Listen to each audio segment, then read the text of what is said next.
Méditation du 14 août. La vengeance a un propriétaire. Ne vous vengez pas vous-même, bien-aimés, mais laissez agir la colère, car il est écrit « À moi la vengeance, c'est moi qui rétribuerai, dit le Seigneur ». Romains 12, verset 19.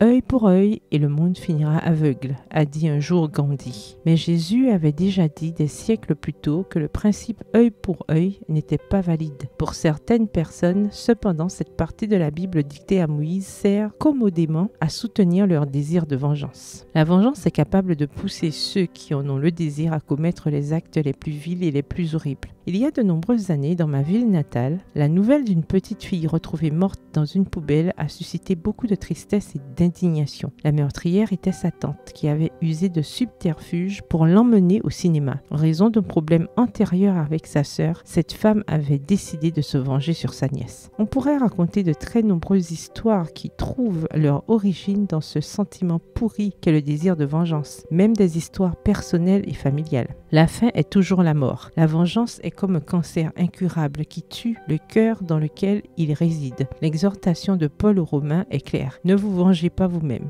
mais laissez Dieu agir, car la vengeance lui appartient. Oui, la vengeance a un propriétaire. Elle n'est ni à vous, ni à moi, elle est à Dieu. La vengeance ne pousse pas toute seule. Elle a besoin d'un terrain fertile pour se développer. Lorsque nous avons été offensés et que nous sommes contrariés par les actions des autres contre nous, nous devenons un terrain fertile pour la vengeance. C'est alors que commence la lutte intérieure pour décider s'il faut opter pour elle ou choisir la voie du pardon. Lorsque le pardon n'est pas une option face à l'offense, le désir de vengeance gagne en force et se nourrit de la haine. Il n'y a pas de paix dans les cœurs où le désir de vengeance s'est métastasé. Cher ami, la vengeance n'est pas un plat sucré et ne se mange pas froid. Celui qui décide de se venger blesse deux personnes, l'autre est lui-même. Laissons Dieu le soin de venger le tort qu'on nous a fait. Laissons entre ses mains les injustices qui nous blessent, mais qui, si nous avons confiance en lui, ne devraient pas nous priver de la paix. Il est juste et sa justice donnera aux méchants leur rétribution. Mais pour les justes, il a préparé une patrie céleste. PS, heureuse sans vengeance. Bonne journée, que l'Éternel vous bénisse.